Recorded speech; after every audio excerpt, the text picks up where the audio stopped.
नमस्कार। आज हम पड़ताल कर रहे हैं नेपोलियन हिल की क्लासिक किताब थिंक एंड ग्रो रिच की।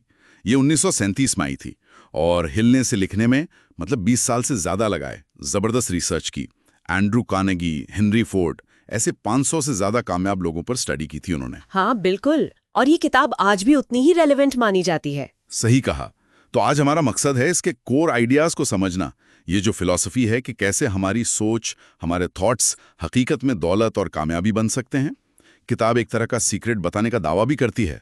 तो चलिए देखते हैं क्या है ये राज। हाँ, तो इसकी जो बुनियाद है वो एक बहुत पावरफुल आइडिया पर टिकी है।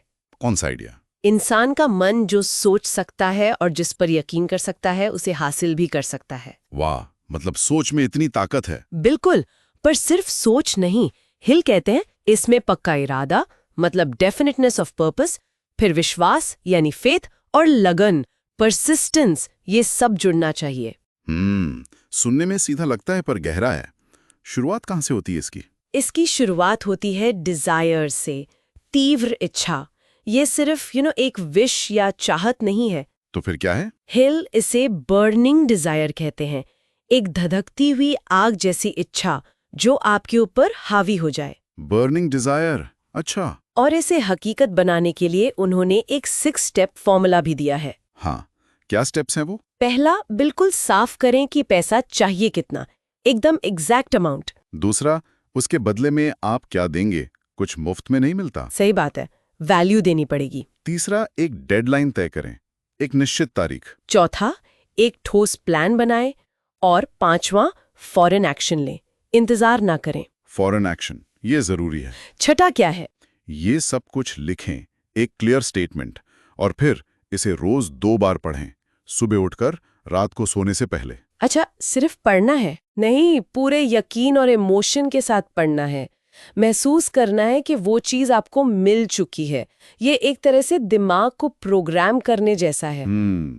ये तो हुआ डिजायर और उसको पाने का तरीका। फिर आता है फेथ यानी विश्वास। ये कैसे डेवलप होगा? हाँ, ये बहुत जरूरी है। हिल कहती हैं ऑटो सजेशन से। ऑटो सजेशन मतलब खुद को सुझाव देना। हाँ, खुद को बार बार सकारात्मक बातें दोहराना, एफर्मेशंस। पर ये सिर्फ दिमागी तौर पर मानना नहीं है। तो फिर ये एक गहरा भावनात्मक यकीन बनना चाहिए। जब आप बार बार दोहराते हैं तो वो विचार धीरे धीरे आपके सबकॉन्शियस माइंड मतलब अवचेतन मन में बैठ जाता है। Subconscious mind. हाँ, और अवचेतन मन तर्क नहीं करता, वो बस दिए गए विचारों पर काम करता है। तो ऑटो सजेशन आपके चेतन मन और अवचेतन मन के बीच का पुल है। समझ गया। तो डिजायर हो गया, फेथ हो गया, अब ज्ञान की बात करें। क्या बहुत ज्यादा नॉलेज होना जरूरी है? हिल यहाँ एक फर्क बताती हैं। जनरल नॉलेज यानी सामान्य ज्ञान शायद उतना जरूरी नहीं जितना स्पेशलाइज्ड नॉलेज है। स्पेशलाइज्ड नॉलेज मतलब वो खास जानकारी या हुनर जिसकी आपको अपने लक्ष्य के लिए जरूरत है। और सिर्फ जानकारी होना काफी नहीं, उसे इस्तेमाल करना आना चाहिए, उसे ऑर्गेनाइज करना, उसे एक्शन में बदलना। हाँ, जानकारी तो बहुत है आजकल, उसे यूज करना असल चीज है। बिल्कुल, और यहीं पर काम आती है इमेजिनेशन यानी कल्पना शक्ति। हिल इसे मन की वर्कशॉप कहती हैं। मन की वर्कशॉप, दिलचस्प है। यहीं पर नए आइडियाज बनते हैं या पुराने आइडियाज को मिलाकर नए प्लान्स तैयार होते हैं। 2 तरह की इमेजिनेशन बताई है उन्होंने, सिंथेटिक मतलब मौजूदा कॉन्सेप्ट्स को जोड़ना, और क्रिएटिव जहां से बिल्कुल नए ओरिजिनल आइडियाज आते हैं, शायद इंट्यूशन के जरिए। तो desire, faith, specialized knowledge, imagination, इन सबको जोड़कर एक प्लान बनाना होगा। एग्जैक्टली। यहीं पर ऑर्गेनाइज्ड प्लानिंग और डिसीजन की भूमिका आती है। एक अच्छा प्लान बनाएं और फिर सबसे जरूरी फॉरेन एक्शन लें, फैसला लेना। हाँ, ये कई लोग नहीं कर पाते। बिल्कुल। हिल कहती हैं कि कामयाब लोग फैसले जल्दी लेते हैं और अगर बदलना पड़े तो बहुत सोच समझकर धीरे धीरे बदलते हैं, जबकि असफल लोग फैसले धीरे लेते हैं और उन्हें बदलते जल्दी जल्दी हैं। ये बहुत गहरी बात है। और प्लान बनाते वक्त अकेले काम करना शायद उतना इफेक्टिव न हो। यहीं पर मास्टरमाइंड ग्रुप का कॉन्सेप्ट आता है। मास्टरमाइंड ग्रुप, ये क्या होता है? ये ऐसे लोगों का एक समूह होता है जो आपके लक्ष्य को समझते हैं, आपको सपोर्ट करते हैं और जिनके साथ आप आइडियाज और रिसोर्सेज शेयर कर सकते हैं। अच्छा, मतलब लाइक माइंडेड लोग। हाँ, पर उससे ज्यादा। जब दो या दो से ज्यादा दिमाग एक साथ मिलकर हार्मनी में काम करते हैं तो एक तीसरी अदृश्य शक्ति पैदा होती है। हिल इसे मास्टरमाइंड कहती हैं।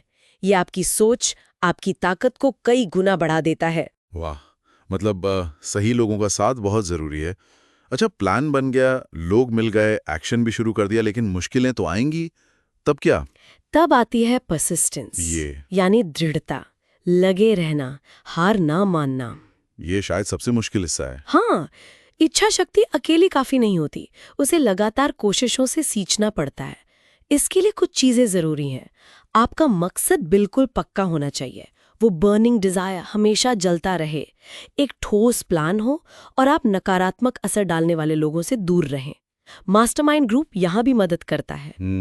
हिल ने एक और थोड़ी कंट्रोवर्शियल बात भी कही है, सेक्स ट्रांसम्यूटेशन। अच्छा, वो क्या है? उनका मानना था कि यौन ऊर्जा इंसान की सबसे शक्तिशाली ऊर्जाओं में से एक है। अगर इस ऊर्जा को रीडायरेक्ट किया जाए, रचनात्मक कामों की तरफ मोड़ा जाए, तो ये जबरदस्त मोटिवेशन और क्रिएटिविटी दे सकती है। अच्छा, ये एक अलग पर्सपेक्टिव है। तो ये सारे प्रिंसिपल्स मिलकर काम कैसे करते हैं? सबकॉन्शियस माइंड का क्या रोल है इसमें? देखिए, आपका सबकॉन्शियस माइंड एक रिकॉर्डिंग डिवाइस जैसा है। यह आपके हावी विचारों को, चाहे वो पॉजिटिव हो या नेगेटिव, और उनसे जुड़े इमोशंस को पकड़ता है और उन्हें हकीकत में बदलने की कोशिश करता है। मतलब हमें इसे पॉजिटिव विचारों से भरना होगा। बिल्कुल, फेथ और ऑटो सजेशन के जरिए। हिल ये भी मानते थे कि हमारा ब्रेन विचारों को ब्रॉडकास्ट और रिसीव भी कर सकता है, जैसे एक रेडियो, खासकर जब मास्टरमाइंड ग्रुप में सिनर्जी हो। और जब ये सब ठीक से काम करने लगे तब विकसित होती है सिक्स्थ सेंस या इंट्यूशन, सहज बोध। आपको अचानक इनसाइट्स मिलने लगती हैं, सही दिशा दिखने लगती है। ये अनुभव और सिद्धांतों को गहराई से आत्मसात करने के बाद आता है। लेकिन इस रास्ते में डर भी तो लगते होंगे, रुकावटें। हाँ, बिल्कुल। हिल ने 6 घोस्ट्स ऑफ फियर की बात की है, 6 बड़े डर जो हमें रोकते हैं। कौन से डर हैं ये? गरीबी का डर, आलोचना का डर, बीमारी का डर, प्यार खोने का डर, बुढ़ापे का डर और मौत का डर। ये तो लगभग सभी को होते कभी ना कभी। हाँ, और ये हमारी सोच को पंगु बना सकते हैं। इनसे लड़ने के लिए सेल्फ एनालिसिस करना होगा, अपने डर को समझना होगा और पॉजिटिव सोच और मकसद पर टिके रहना होगा। तो कुल मिलाकर ये किताब सिर्फ पैसे कमाने के बारे में नहीं है। नहीं, बिल्कुल नहीं। ये एक मानसिकता, एक माइंडसेट डेवलप करने के बारे में है। कोर मैसेज क्या है? तीव्र डिजायर प्लस अटूट फेथ प्लस लगातार action is equal to success. और ये कि थॉट्स आर थिंग्स, विचार सचमुच चीजें हैं। हाँ, मकसद साफ हो, प्लान हो और फिर बिना रोके एक्शन। कामयाबी कोई एक्सीडेंट नहीं है, ये एक तरीका है, एक प्रोसेस है। और देखिए, इस किताब की लेगेसी कितनी जबरदस्त है। 100 मिलियन से ज्यादा कॉपीज बिक चुकी हैं दुनिया भर में। बिल्कुल, पर हिल ने ये सब लिखा था लगभग 100 साल पहले। हाँ, 1937 में। तो सवाल ये उठता है कि आज की इस डिजिटल दुनिया में, जहां इंफॉर्मेशन ओवरलोड है, ध्यान भटकना बहुत आसान है, क्या ये सिद्धांत आज भी उतने ही रेलेवेंट है, या हमें इन्हें आज के कॉन्टेक्स्ट में अडैप्ट करने की जरूरत है? क्या ये आज भी वैसे ही काम करते हैं?